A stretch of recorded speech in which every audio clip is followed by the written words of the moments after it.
Welcome to ECN Trade Daily Video. Before we begin, it should be noted that any advice is of a general nature only and that your personal circumstances have not been taken into consideration. Hello everyone, my name is Rob Clayton and thank you for joining me. Well, on Wednesday, the Australian dollar was very whipsawed in two events.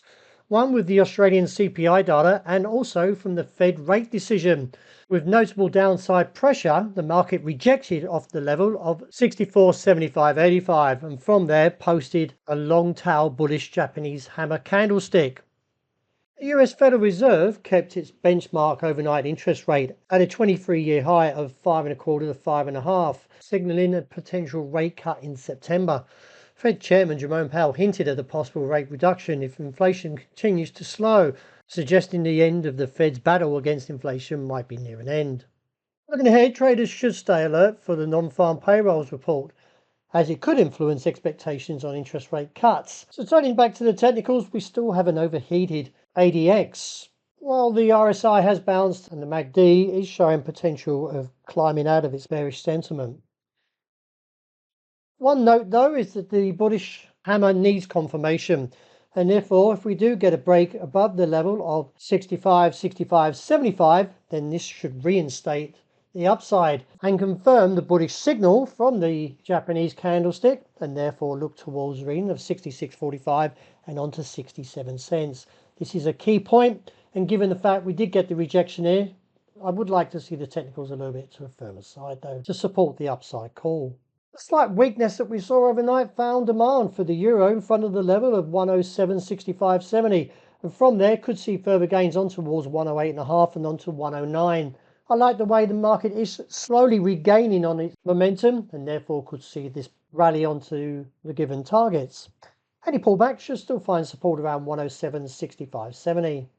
Turning to the Japanese yen, the strength has been impressive as the market plummets and now finds the broad uptrend at 148.1555, as we are looking at the weekly charts, given the fact is that the dailies don't give enough information. So looking to the weeklies, we can see that the pressure is still remaining on the downside, even though we are oversold. One takeaway though is that break of 148.1555 would ignite the next move down, and that is potentially towards a target of 145 and reassess from there. I do feel though from a daily aspect that the market could bounce and therefore look back towards 152, but the given significant move that we've seen to the downside, yen strength has gained after the Bank of Japan surprised markets Wednesday by raising its benchmark rate to around 0.25%, up from the previous of 0 to 25. This is the highest level since 2008. With Super Thursday coming, the market's looking to the Bank of England with a 25 basis point rate cut from 5.25% to 5%.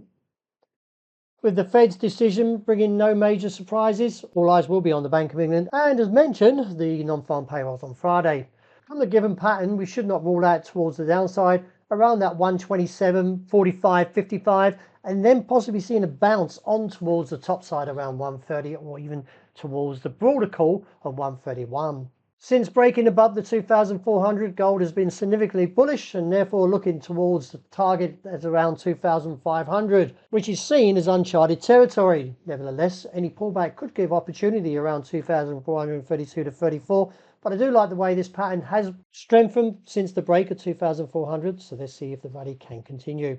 And wrapping up with oil, we've got a Marubozu candle, which is bullish, and from there we can see that the market's looking towards $78 a barrel and reassess. The bullishness came from the divergence and finally kicking in, got an aggressive move. If we do get a rejection from that top side around 78.45.70, then we could see a pullback and see all these gains wiped out to $73 a barrel.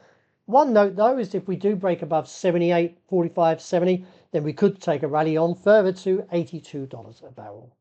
Well, that's a wrap. Thank you for joining me, and as always, look out for the interest rate report, and I hope you enjoy the great start to the day.